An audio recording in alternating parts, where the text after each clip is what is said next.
প্রিয় শিক্ষার্থীরা, তোমরা সবাই কেমন আছো? আশা করি সবাই ভালো আছো এবং নিরাপদে আছো। আমি তোমাদেরকে আজকে একটি ব্যতিক্রমধর্মী ক্লাস উপস্থাপন করব। সেটা হচ্ছে, তোমরা সবাই খাতা এবং কলম নিয়ে বসো। আমি আজকে ষষ্ঠ শ্রেণী আইসিটি দ্বিতীয় অধ্যায় নিয়ে আজকে আলোচনা করব। তোমাদের সবাইকে আজকের এই আইসিটি ক্লাসে স্বাগতম। আশা করি তোমরা সবাই ভালো আছো, নিরাপদে আছো এবং নিয়মিত পড়াশোনা করছো।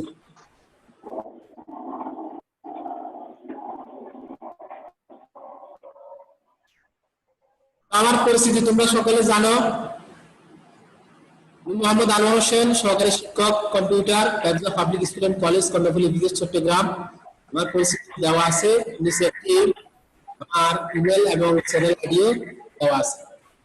আসো, আমরা ফাঁক পরিস্থিতি দেখিনি। ষষ্ঠ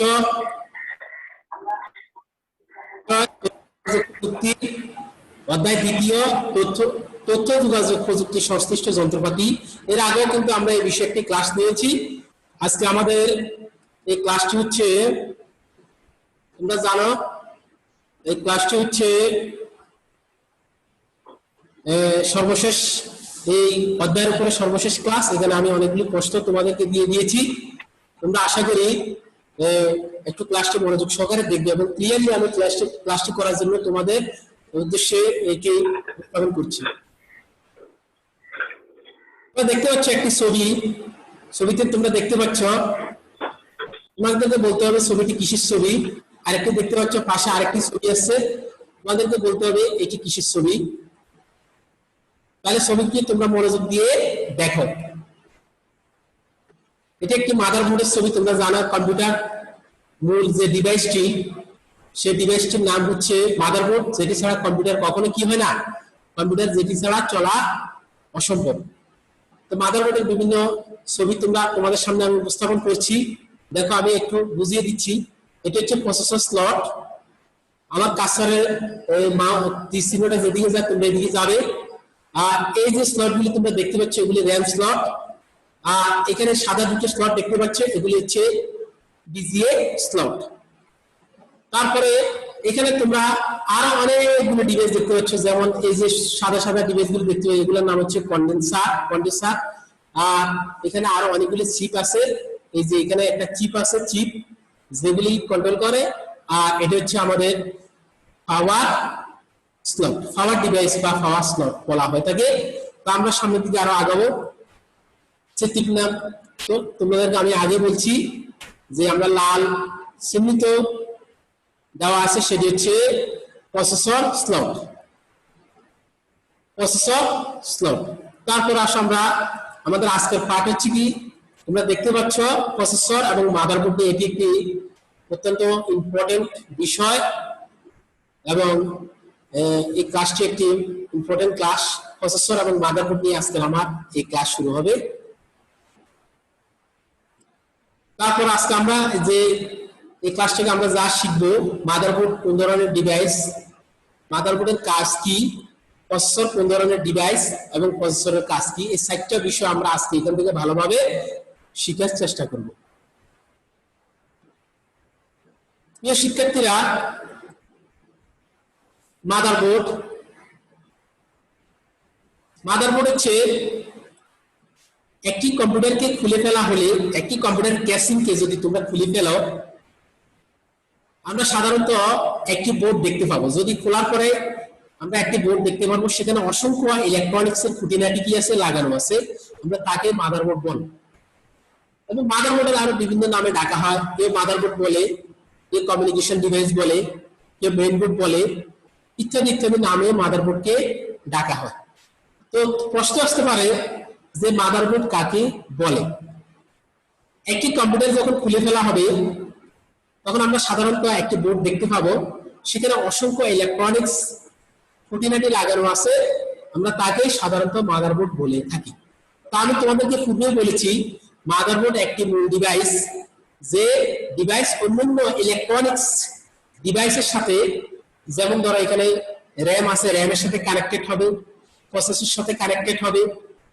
তারপরে তোমার হার্ড ডিস্ক আছে, হার্ড ডিস্কের সাথে কানেক্টেড হবে, র্যাম, তারপরে তোমার সিডি রোম, ডিভিডি রোম আছে, তাদের সাথে কানেক্টেড হবে। অর্থাৎ মাদারবোর্ড অন্যান্য ডিভাইসের সাথে কি হবে, কানেক্টেড হবে।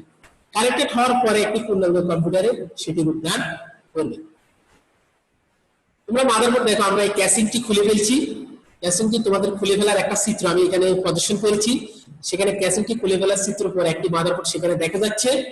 এই যেটি দেখা যাচ্ছে সেটাকে আমরা সাধারণত মাদারবোর্ড বলে থাকি। তোমরা দেখতে পাচ্ছ মাদারবোর্ডের একটি চিত্র আমি আরেকটু ভালোভাবে তোমাদের বোঝার জন্য সেখানে উপস্থাপন করেছি।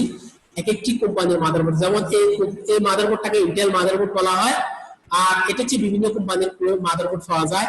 বর্তমান বাজারে বিভিন্ন ধরনের মাদারবোর্ড আছে, বিভিন্ন কোম্পানির মাদারবোর্ড আছে। যেমন তোমরা তোমাদের প্রয়োজন অনুযায়ী ভালো মাদারবোর্ড সেখান থেকে সংগ্রহ করতে পারো। তাহলে মাদারবোর্ডের থেকে আমরা আরেকটু জেনে নিই। মাদারবোর্ডকে মায়ের সাথে তুলনা করা হয়েছে। মা যেমন তার সন্তানকে আগলে ধরে রাখে, মা যেমন তার সন্তানকে কি করে আগলে রাখে, তেমনি বোর্ডটাও কম্পিউটারের সব কিছুকে বুকে আগলে রাখে, তাই তার নাম দেওয়া হয়েছে মাদারবোর্ড। একে আমরা আগে বলছি main board, circuit board, system board, logic board ইত্যাদি বোর্ড বলে থাকি। তো প্রিয় শিক্ষার্থীরা, তোমরা আশা করি কিন্তু আমার ক্লাসটা ভালোভাবে পর্যবেক্ষণ বা ভালোভাবে বোঝার চেষ্টা করতেছ। আমি অত্যন্ত ক্লিয়ারলি ভাবে, অত্যন্ত পরিষ্কার ভাবে তোমাদের সামনে আজকে আমার ক্লাসটি তুলে ধরার চেষ্টা করতেছি। তো তোমরা বলো মাদারবোর্ড কাকে বলে, এটা শিখে রাখো। মাদারবোর্ডকে আমরা সাধারণত মায়ের সাথে তুলনা করি, কেননা মা তার যেমন সন্তানকে আগলে রাখেন, তেমনি বোর্ডটাও কম্পিউটার সব কিছুকে বুকে আগলে রাখে, তাই এর নাম দেওয়া হয়েছে মাদারবোর্ড। একে main board, circuit board, system board, logic board বলা হয়ে থাকে। তো প্রিয় শিক্ষার্থীরা, তোমরা দেখতে পাচ্ছ একটা শিশু সন্তানের ছবি আমি সেখানে তোমাদের জন্য উপস্থাপন করেছি। সেখানে একটা কি করতেছে দেখো। তো একের কাজটা যেহেতু তোমরা নাই, তোমরা এখন তোমাদেরকে বলতে হবে যে মাদারবোর্ড কাকে বলে। তোমাদেরকে যে আমি পূর্বে যে ক্লাসটা যে আলোচনাটা করছিলাম সেই আলোচনার উপর ভিত্তি করে তোমরা তোমাদের প্রশ্নের উত্তরটা কি হবে বলতে হবে। তোমরা খাতা লিখে রাখবে, পরবর্তীতে আমাদেরকে উপস্থাপন করবে। এখন সব প্রসেসর নিয়ে আমি আলোচনা করতেছি। প্রসেসর মানে কি? প্রসেসর হচ্ছে কোনো কিছু প্রসেস করা। তাহলে আমি তোমাদেরকে কিছু প্রসেসরের চিত্র এখানে দেখাচ্ছি। প্রসেসর বিভিন্ন ধরনের হয়ে থাকে। এখানে দেখা পিন সিস্টেম প্রসেসর, এটাকে উপরে কাটা কাটা সিস্টেম দেওয়া থাকে, এটাকে এখন বর্তমানে পিন সিস্টেম প্রসেসর নেই বললে চলে। আরেকটা প্রসেসর তোমরা দেখতে পারো আমার, সেটি হচ্ছে সিম প্রসেসর। অর্থাৎ আমাদের মোবাইলে যে সিম আছে সেই সিমের মতো একটি প্রসেসর দেওয়া আছে। তো দুই ধরনের প্রসেসর আমি তোমাদের সামনে উপস্থাপন করেছি, একটা হচ্ছে পিন সিস্টেম প্রসেসর, একটা হচ্ছে সিম সিস্টেম প্রসেসর। তবে বর্তমানে পিন সিস্টেম প্রসেসর এখন উৎপাদন নেই বললে চলে, এখন বর্তমানে সিম সিস্টেম প্রসেসরের অধিক প্রস্তুত আছে। তো এখন আমরা আরেকটু দেখে নিই, প্রসেসর হলো কম্পিউটারের অন্যতম একটি প্রধান হার্ডওয়্যার। প্রসেসরের অন্যতম একটি কি প্রধান হার্ডওয়্যার, মূলত একে সিপিইউ বা সেন্ট্রাল প্রসেসিং ইউনিট বলে থাকি। এখান থেকে কম্পিউটার তার সমস্ত কাজ করে থাকে, তাই এটাকে বলা হয় সেন্ট্রাল প্রসেসিং ইউনিট বা কন্ট্রোল প্রসেসিং ইউনিট।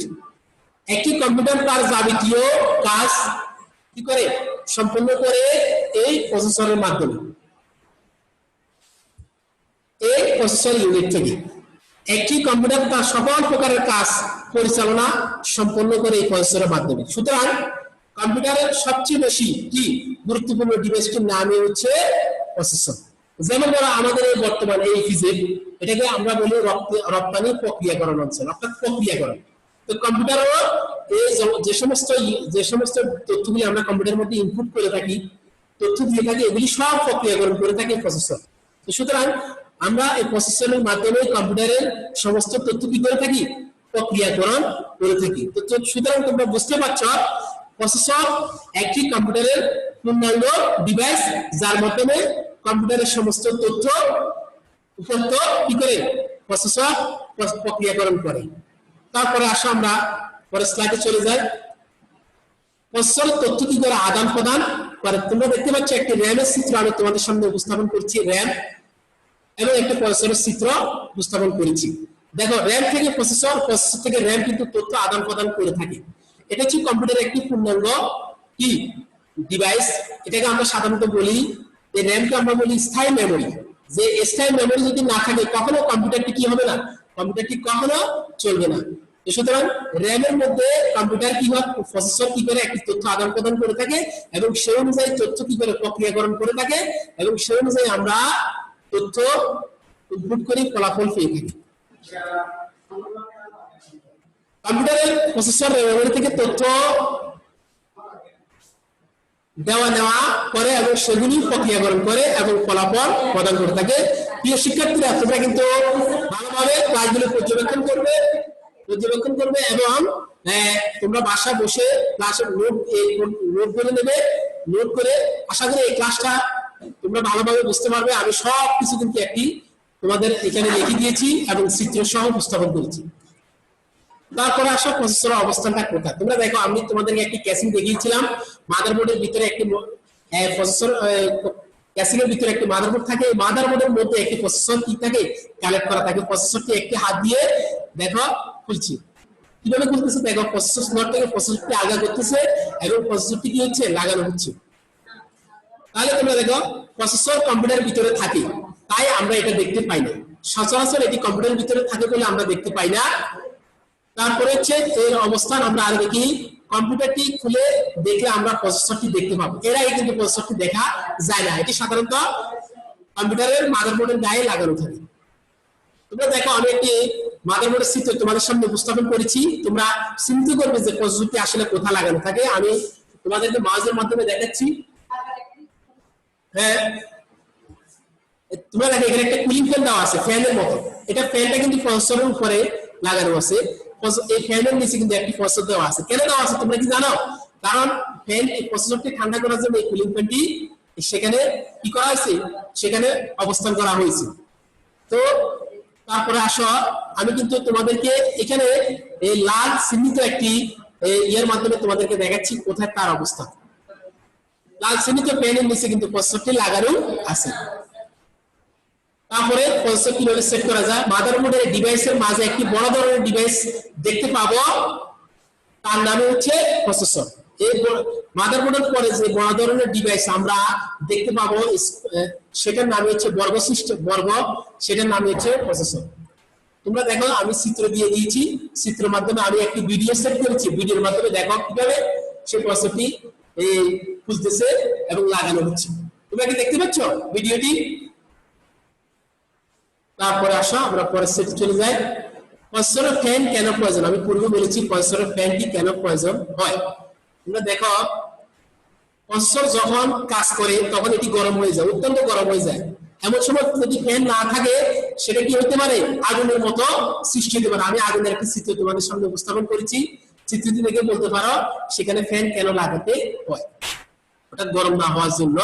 তবে প্রসেসরে ফ্যান লাগানোর কারণ হচ্ছে আমি বলে দিচ্ছি, প্রসেসর প্রতিমধ্যে লক্ষ লক্ষ কোটি কোটি হিসাব নিকাশ করে থাকে বলে প্রসেসরের মধ্যে দিয়ে অনেক বিদ্যুৎ কিন্তু প্রবাহিত হয়। কিসের মধ্যে দিয়ে? প্রসেসরের মধ্যে দিয়ে অনেক বিদ্যুৎ প্রবাহিত হয় আর সেটি গরম হয়ে ওঠে। একে আলাদাভাবে ফ্যান লাগানো দিয়ে ঠান্ডা করা হলে সেটি কি হয়, সেটি আস্তে আস্তে তার কার্যক্ষমতা বাড়ায় এবং সে কাজ করতে পারে সেটি, এবং যাতে জলে না উঠে পুড়ে না যায়, হ্যাং না হয় এবং আমাদের কাজ যাতে বন্ধ না হয় সেজন্যই কিন্তু এই প্রসেসর উপরে একটি কুলিং ফ্যান লাগানো হয়। তো তোমরা আরেকটু ভালো করে দেখো, প্রসেসর কাজ করতে করতে গরম হয়ে উঠে এবং প্রসেসর ঠান্ডা রাখার জন্য আলাদাভাবে প্রসেসরের ফ্যানটি কিন্তু লাগানো হয়। তারপরে দেখো প্রসেসর সেট করার কারণটা আমি দেখেছি। প্রসেসর লাগানো হচ্ছে, ফ্যান কিন্তু লাগানো হচ্ছে। তোমরা দেখো চিত্রে কিন্তু আমি সুন্দরভাবে তোমাদেরকে উপস্থাপন করেছি। তারপরে আজকে আমাদের ক্লাসটি আমি আর বাড়াবো না, যেহেতু তোমরা এখনো ছোট, তোমাদেরকে আমি বাড়ির কাজ দিব। তোমরা দেখো আমি বাড়ির কাজ তোমাদেরকে এই অধ্যায়ের উপরে বাড়ির কাজ দিয়ে দিচ্ছি। মাদারবোর্ড বলতে কি বুঝো ব্যাখ্যা করা, 2 প্রসেসর কাজ কি ব্যাখ্যা করা, প্রসেসরের উপরে কুলিং ফ্যান কেন লাগানোর প্রয়োজন হয় আলোচনা করা। আর এই অধ্যায়ের উপরে তোমরা 20টি বহু নির্বাচনী প্রশ্ন কিন্তু লিখে নিয়ে আসবে। তারপরে আমি আরেকটি ভিডিও তোমাদের সামনে উপস্থাপন করছি। তো সবাইকে ধন্যবাদ জানিয়ে আজকে আমি এই পর্যন্ত। তোমরা ভালো থাকবে, সুস্থ থাকবে, মনোযোগ দিয়ে ক্লাসগুলি করবে।